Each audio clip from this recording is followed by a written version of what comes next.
When you are. All righty. Good morning, everybody. Good morning. How are y'all doing today? On this very rainy, gloomy day. Sorry about the weather. I can't control that. So my name is Amber Mitchell. I'm Public Engagement and Community Programs Coordinator here at the museum. And I'm here to get us all started on today's program. So just a couple of reminders before we get started. For those of you in the room, please silence your cell phones. Please turn them on vibrate or turn them off to show proper respect to our speaker today. We have a few awesome upcoming events to make you all aware about. On February 27th in this building, the Louisiana Memorial Pavilion, we have Meet the Author Adam Makos, which is a free event as well. That one is in the evening on February 27th, which is next week. That's crazy, right? We're almost in March. That's wild. On Lundi Gras, March 3rd, we have a performance from the U.S. Air Force Band of the West, Dimensions in Blue Jazz Ensemble. They are going to be performing in the U.S. Freedom Pavilion, the Boeing Center, here on Lundi Gras from 10 a.m. to 11:30 a.m. So if you have a break in between parades and want to come down and take a look and see what's going on here on Lundi Gras, the day before Mardi Gras, come by and see this free concert. And then on March 7th, we are showing, we're premiering Netflix's Medal of Honor documentary series, especially focused on Medal of Honor winner Edward Carter, who is part of our Fighting for the Right to Fight exhibit. If you haven't seen it, it's a really great exhibition that's on travel right now. But that is going to be in the Solomon Victory Theater on March 7th. And again, all these events are free. We just ask that you register in advance on our website. Today's presentation is streaming live on Facebook and will be available for viewing in its entirety later on the museum's Facebook page, which of course is facebook.com/WWII Museum, and will be uploaded later to various other channels. So feel free to share this stream with any of your Facebook friends, and then for those of you who are joining us from Facebook, welcome. So feel free to offer a question to our speaker in the comments, and he'll get to them at the end of his presentation. So now that my housekeeping is out the way, allow me to introduce a man who needs no introduction. So if you hang out here at the museum, you see him around pretty regularly, Mr. Waymand Brothers. Well, thank you. Can everybody hear me okay? Okay, great. Oh, well, that's a great introduction because, it's really interesting about how history gets you trapped. And I'm one of those guys like that. I started out with the Civil War, and next thing I know, I came to the museum. And I was very fortunate I was able to see the museum when it was just the D-Day Museum. So I've been coming here since 1996, basically. I then started working here about 6 years ago and got caught up with learning about the African-American experience during World War II, which I didn't learn much about when I was growing up or in school. And today what I'm going to do is I'm going to share some things, and hopefully what I'm going to do is open you up to go back and research some of the things that I'm going to talk about today. The African-American experience during World War II was very significant. We heard very little about it. Most of the time you hear about the Tuskegee Airmen, you hear about their contribution, but African-Americans served in every branch of service, just like everybody else. And they stepped up and wanted to contribute. They volunteered, some were drafted. I have an interesting story about a gentleman named Jack Lyle, who I had the opportunity of meeting. He was in Chicago. He just passed away this January. And we had invited him to our air show last year, but he wasn't well enough to travel. He was 97 years old. And he was a Tuskegee Airman that had a very interesting story. But we heard about the Tuskegee Airmen, but African Americans served. Over 2 million joined or were drafted to serve in the war. Oh, where's my clicker?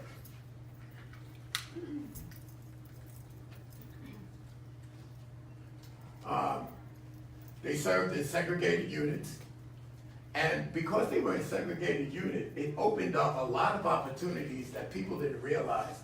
Because they had segregated units, that means every job that was in that unit had to be performed.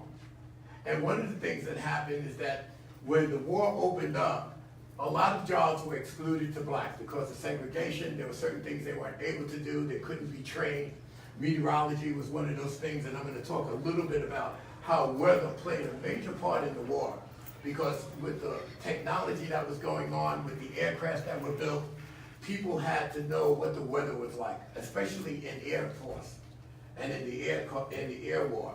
Actually in the Navy. I mean, there's several stories that I found out when I was researching when I put this together, because I did it at a weather station in southeast Louisiana, and I wanted to approach it where it was something that would be interesting to them, and I found about typhoons and all of those things that impacted decisions during World War II.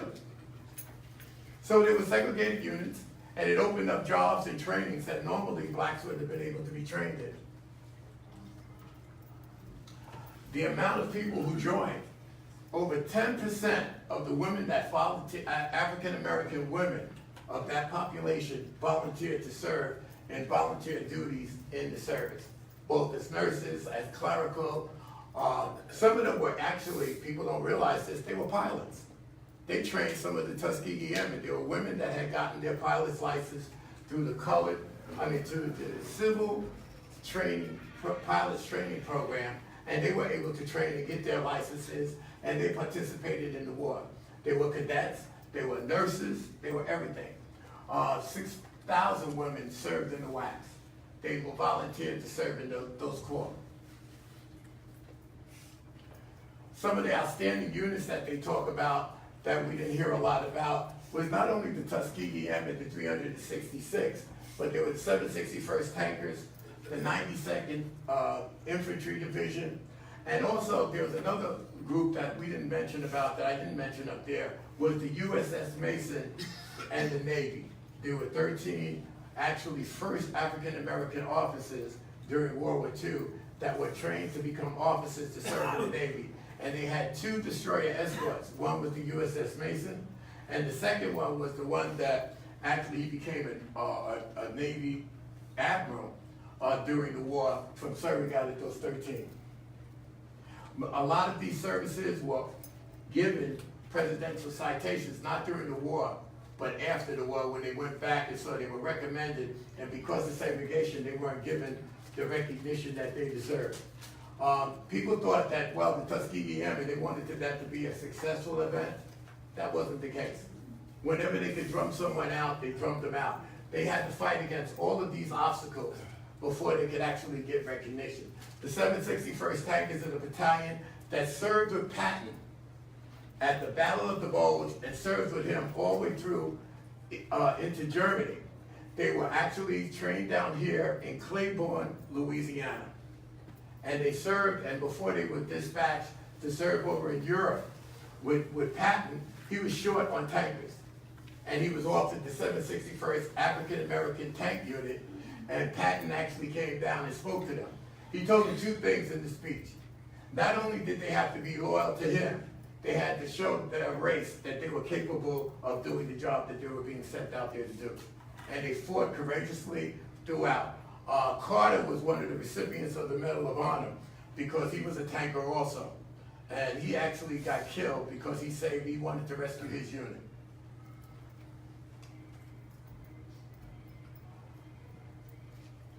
The segregation unit had to have supported services. They had to have doctors. They had to have medical staff and things like that.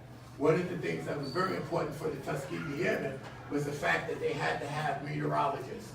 And this opened up the avenue for a gentleman named Charles Anderson, who became the first meteorologist to get his PhD. And he served with the Tuskegee Airmen.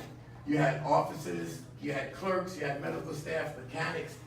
Now, the documentation of the Tuskegee Airmen was anybody that served in that unit that actually served had to be documented, and that everyone that served in that unit was considered a Tuskegee Airman. Not only the pilots, the staff that worked along with them and everything. There was 600. Today, there is probably only about 300 of them still alive, of the documented Tuskegee Airmen. I go to their convention every year, and I get some of the updates on some of the things that are happening with that unit.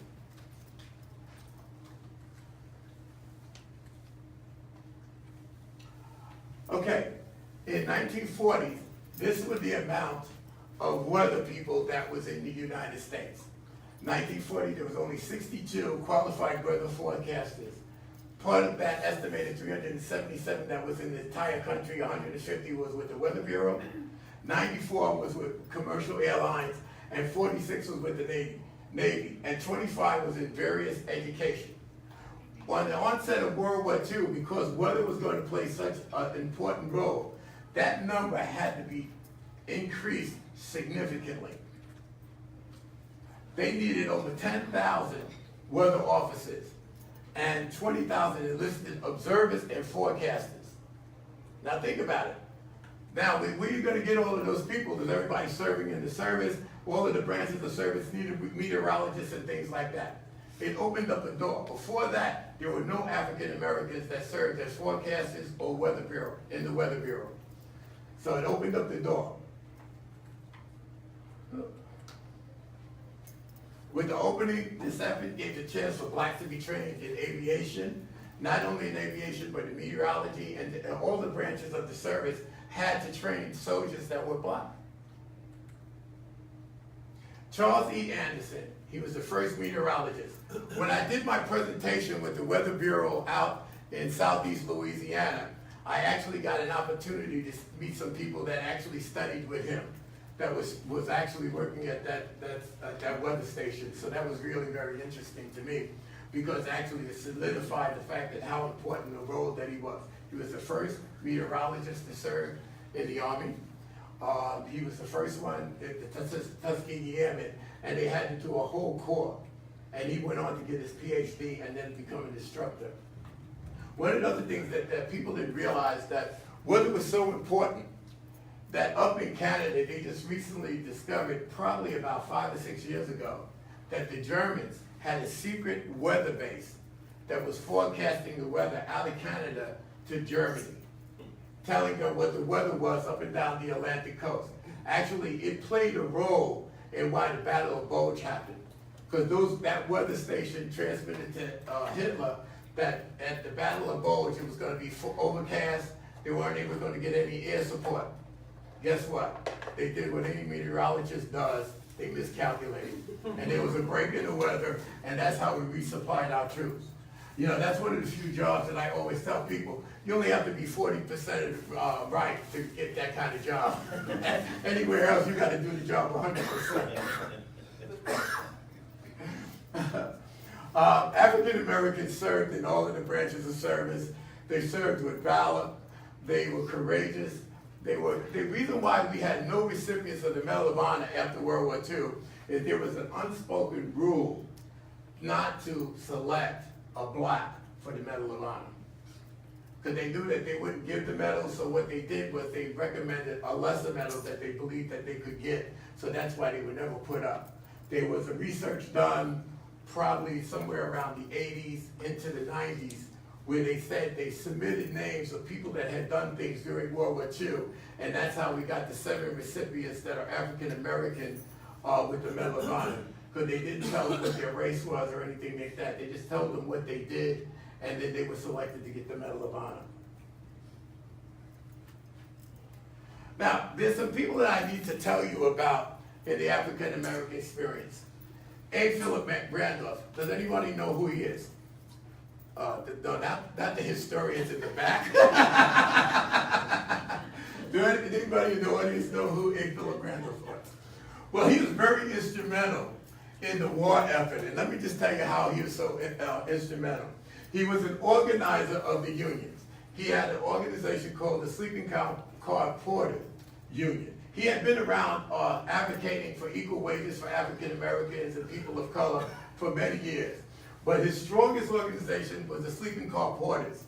Most of them were getting equal wages. He was actually pressuring FDR that if he didn't include African Americans in the armed forces with Executive Order 8802, that wouldn't have happened. He was planning a major march into Washington, D.C. around that time, around 1941, to put pressure on them to solidify blacks being able to get equal wages, to participate in the war effort and things like that. And it was him who had the significant role in 8802 being announced, where they said that anyone who got a federal contract had to include people of color, people with disabilities, with equal wages and an opportunity to serve and work in that industry and receive the services. And it was because of his effort. The reason why I mentioned Eugene Bullard, he was very important. He was actually a World War I veteran who actually was honored. He served in Europe with France. He was a sharecropper out of the South. He didn't like segregation and everything. He jumped on a boat, right? Just jumped on a boat. He was a boxer, he was an actor, he was a performer. And then when he got to France, he joined the Foreign Legion, the 170th. During World War I, he got wounded. And then he trained to become a pilot and became a pilot in World War I. When World War II came around, he was decorated and everything like that. He had a pilot's license. But when the Americans came over to fight with France, they didn't want him to fly with them. So he had to go back serving with the 170th Legions because of segregation. But he became a spy. He actually had 2 daughters. And when France was actually taken over by Germany, they had to get him out, but they realized because he was a hero that he would have been killed immediately. So they snuck him out through France, came to the United States. He became an elevator operator, and his story wasn't really recognized until one day he was working in Rockefeller Center as an elevator operator, and one of the broadcasters decided to do a story. At the same time, General de Gaulle, in 1951, I think it was, came to the United States to see him. They gave him a knighthood, and he recognized what he did over in France. And Betsy Coleman is another person that we have to mention, because she's the first black female to get a pilot's license. And she got it, guess where? France. She was a sharecropper. She learned French on her own, got her own money together, paid for her transport over to France, got a pilot's license, and then came back and was going around bomb storming and everything back in the 30s, flying in a plane. She died at a very young age. I think it's like 26 years old, because she had bought her own plane so that she could do bomb storming. The plane had engine problems and everything like that. She wound up not having her seatbelt off, fell out of the plane and died. But she was very significant because she didn't let anything stop her from doing what she wanted to do. And she wanted to be a pilot, sharecropper's daughter, taught herself French, went over there, got her own plane, raised money, and then she died as a result of doing something that she loved. How's my time? I'm good? Okay. Because I can get long-winded sometimes. That's me. I do the living history here at the WWII Museum. Sometimes you'll see me, and I get every year when we do the air show, I'm able to go out and to do my living history and talk about the Tuskegee Airmen. I do the 761st Tankers, and I also do the Uss Mason. I do the Navy too, so that I can just talk about that history to some of the people that come out there and teach them about what's going on. That gentleman there worked at the Weather Bureau, and I met him at one of the air shows, and he invited me out to speak to them, and that's how I got involved in doing the lectures and everything that I do now. Okay, do we have any questions or anything like that? How am I doing? Okay. Yes, sir? You may have already covered this, and I apologize if you did. What are your own family connections with the war? Oh, well, World War II, I don't know anything about that. I do have a brother who served in the Army, and he was in the Korean War. And actually, he was one of the, he made the newspapers because he was one of the first African-American male nurses to be trained and served in Korea. He came back after Korea. He wound up dying when I was about 7 years old. Just to tell you, I'm the baby of the family. I'm the last living one in my immediate family. And I'm the patriarch of my family right now. I'm waiting for my first son to be born in March. My background too is that I got involved with the Underground Railroad. I come out of New York, and I was living in a place called Peekskill, New York, which is 5 miles north of West Point. And I used to go up to West Point because one of the jobs that I had, we would do our retreats over at West Point. And I found out that the Buffalo Soldiers, that was their last deployment, that they taught the cadets in West Point how to ride. And that's where they were decommissioned. And I was there and I met one of the last Buffalo Soldiers up there when they were laying the reef out there in the West Point. But I did Underground Railroad things. I had many mentors. I've been very blessed that I wound up in New Orleans. That's what people ask me. How did you get to New Orleans? Well, I came down here, visited the World War II Museum 3 weeks before Katrina. 3 weeks later, Katrina happened, and I was on a flight coming down here. My current wife's a New Orleans police officer, and my background is working with juveniles most of my career. I ran an alternative high school for substance abusing teenagers for about 20 years. And interesting enough, the founder of that organization was here last week, Wednesday. And he walked through the door and he was like, "Hey Mitch, what are you doing here?" He said, "Hey Waymand, what are you doing here? What are you doing down south?" He was here for a convention. Met a young lady today. I work for an organization called Phoenix House. She worked for Phoenix House in Philadelphia, Pennsylvania. So I've been seeing a lot of people from my past coming down here visiting me in New Orleans.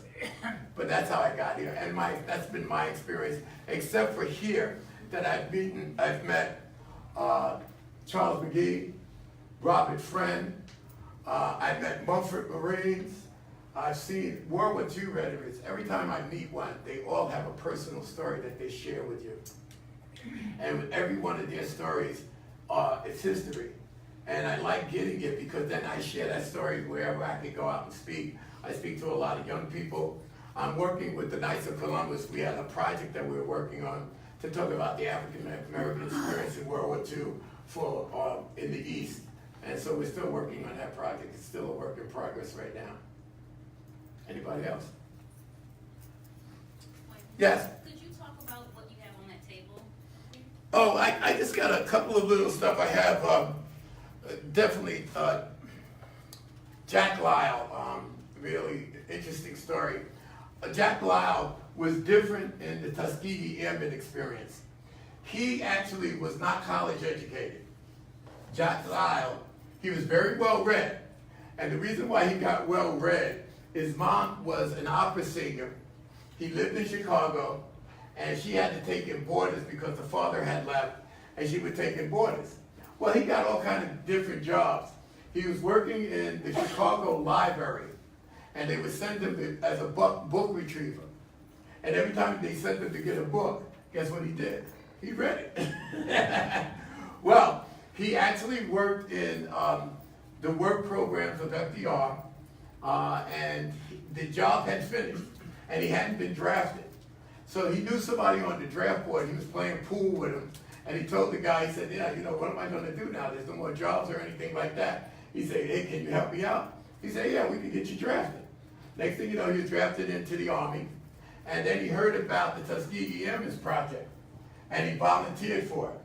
Now, he was a little different because he had worked and everything like that, not college educated, but he was very well read. Got in trouble a lot, too. He almost got drummed out of the Tuskegee Airmen because he would get into a lot of trouble. But he did make it. He flew numerous missions in Europe. He came back and got a college degree finally in health administration. And then he became an average boat sailor. He liked to sail and things like that. And that's what he was doing until he passed away.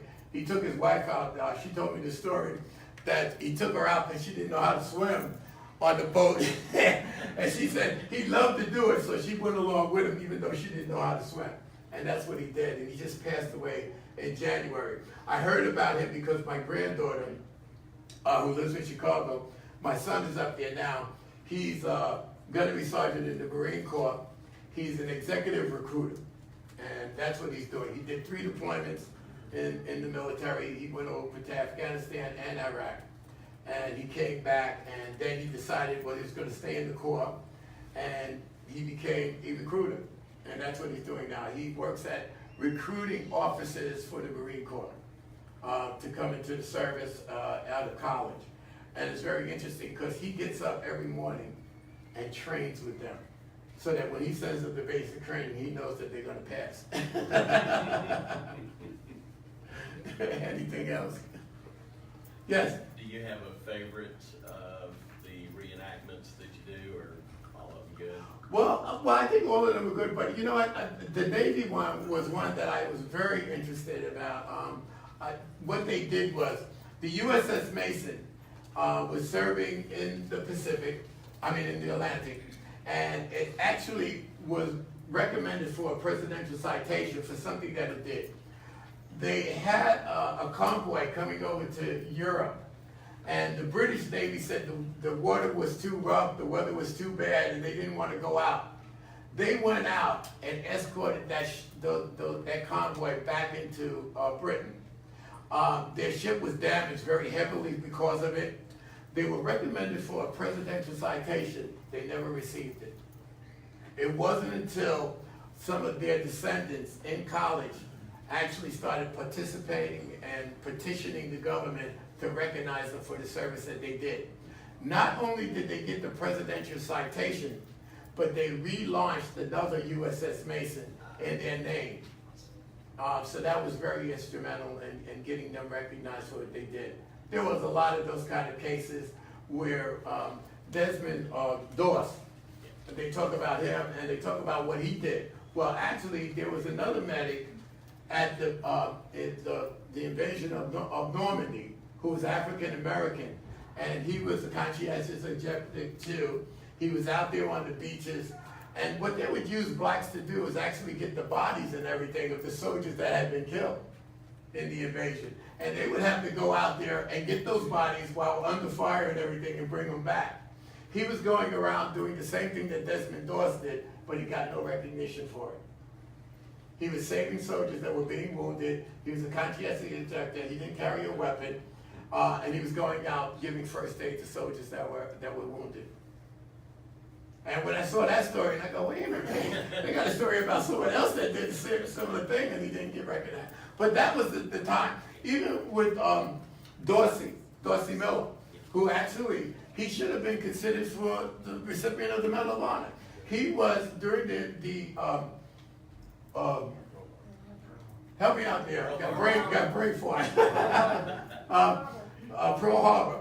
He was a steward, but he manned the gun, and he shot down some enemy planes and everything. They recognized him, but they only gave him the highest medal of the Navy, the Navy Cross. They gave him the Navy Cross, but they wouldn't give him the Medal of Honor. They actually, people took advantage of him and everything. He died broke and kind of desolate. He actually died on another ship that he was serving on, and he wound up getting sunk. But he never really got the recognition for what he did during that battle. And those are the kind of stories that you hear out there. And it's really funny because working here at the World War II Museum, and I got a chance to meet a lot of these people, so you can't beat that. You know, and I like that because then I try to go where they've been. My plan is I have a bucket list to go over to Normandy and things like that. My wife will be finishing her retirement in March of next year, and that's one of the things we want to do. We want to travel, and that's what I'm going to do. I'm going to do some traveling. I want to go over to Europe. Interesting story, my granddaughter, she went to performing arts in New York, and her summer job was performing in the Lion King in France. So we sent my older granddaughter over there with her, and some of the students that she went to Brown University with lived in England. So they were going back and forth. They were over in Europe before the granddad got there. So that was a great story there. Anything else? Yes, sir. One of our local members was Lawrence Roberts, who heads a chapter of the Tuskegee area over in Biloxi. And you know that his daughter, Sally Ann Roberts, just received a medal from the WWII for her service. And Nancy, her other daughter, I can't think of Yeah, she's on Good Morning America. Good Morning America. Yeah. Robin Roberts. Interestingly enough, they were the two they were the first black members of the Petrosian Yacht Club over there. Oh, cool. Well, the story with my wife, there was a ship called the Robert E. Lee, which was sunk out in the Gulf. It actually was bringing about passengers from other merchant marine ships that had been sunk by the Germans. And when they were coming back, they were supposed to stop off in Texas, but they decided that they were going to go straight into New Orleans, supporting New Orleans, because that's where they were out of. And while a German sub, U-boat 166, saw them. Well, her uncle, who I got a chance to meet, he passed away now, we believe because having to relocate because of Katrina and everything. He was on that boat when it got torpedoed. And actually, he was about 19 years old, and he told the story that he had went to the back of the boat to get a cigarette break, and they literally saw the torpedo coming towards the boat. When they discovered, they didn't realize it, but the destroyer escort that was escorting their ship actually sunk U-boat 166. But they didn't get credit for it then. Not until they just recently went and found out there was a second German sub that was sunk. Because there was the Coast Guard did a torpedo run, and they saw a German sub out there, and they sank it, thinking that was 166, but it wasn't. 166 was sunk by the destroyer escort, and finally they got credit for it. Looking Yeah. for oil, looking for oil. Yeah, they were doing oil, yeah, but actually they were looking for U-boat 166 too. Oh, okay. And actually, they gave the company that manufactured the Robert E. Lee used to honor her uncle every year. You know, just kind of, they gave him a model of the Robert E. Lee and things like that they still have in their possession. Yes, sir. About what percentage of today's Army is African American?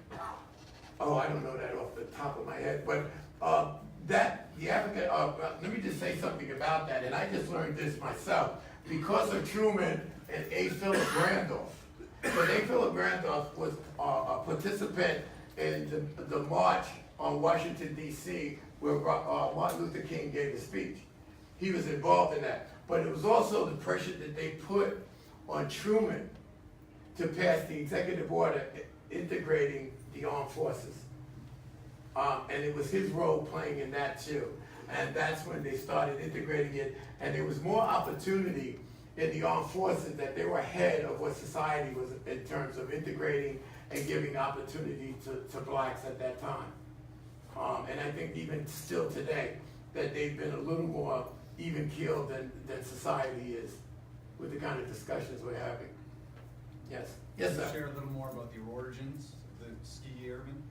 Well, the Tuskegee Airmen was actually a program that they opened, and it was called the Civilian Pilots Training Program.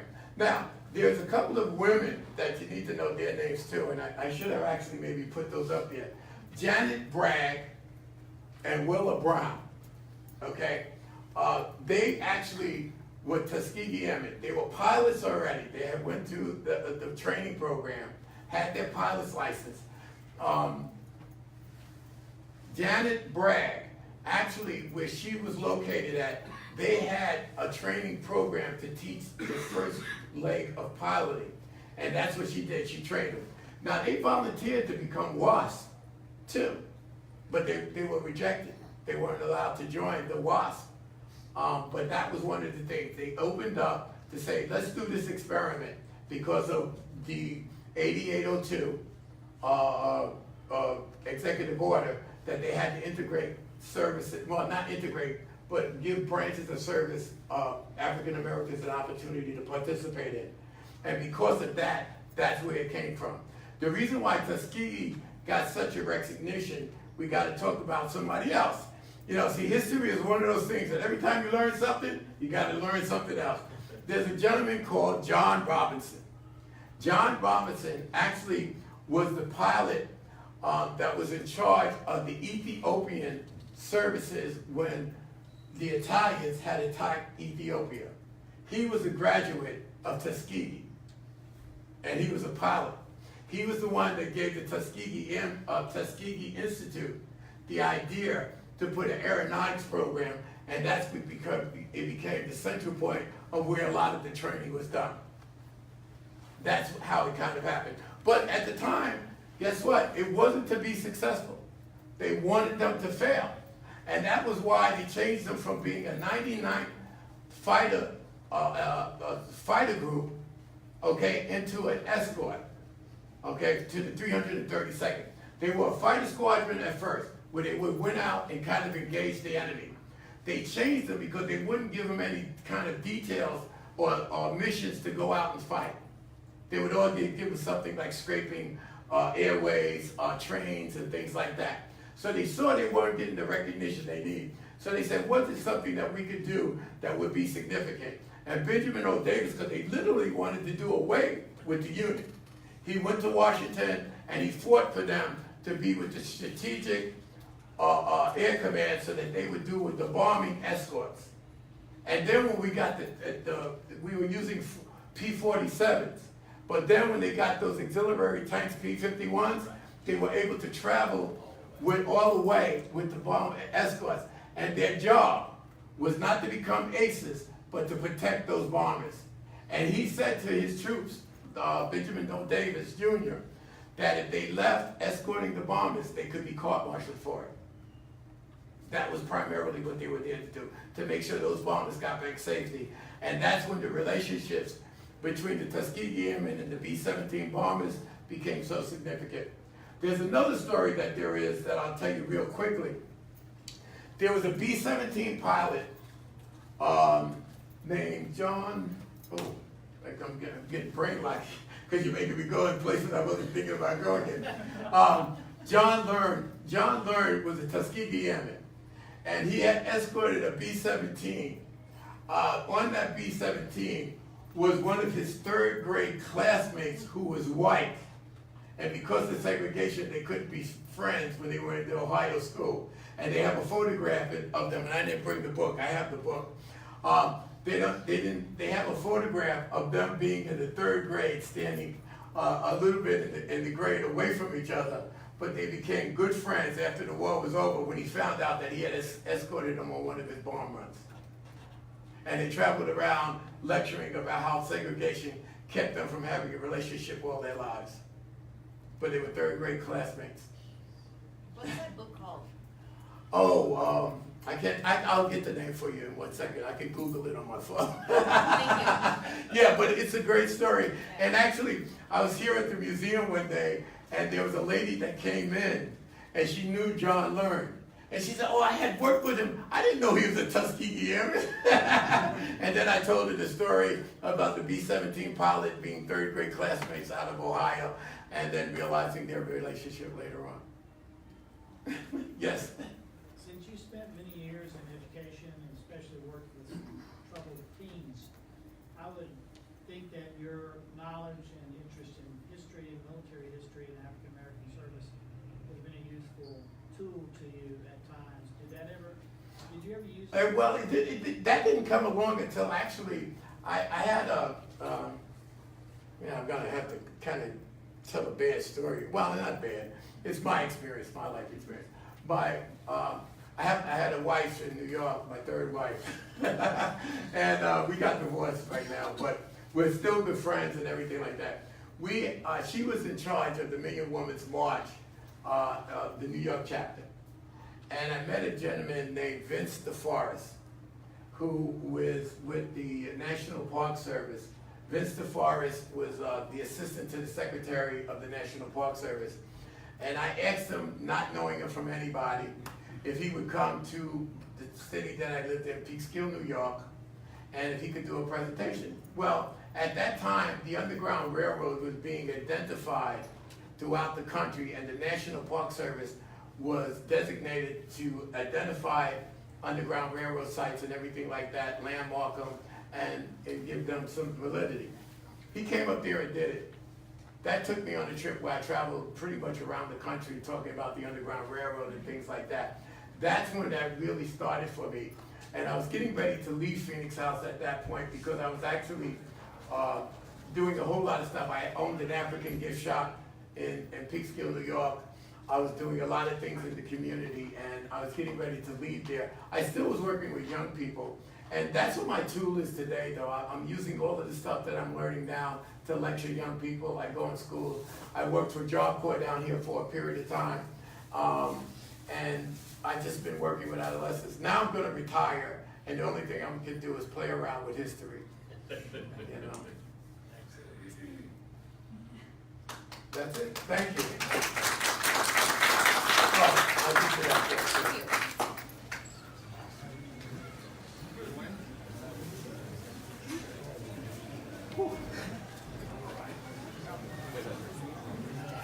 Thank you. Excellent, Ed. Thank you. Okay, thanks. Yeah, thank you. My talk coming up on the 17th. Yeah.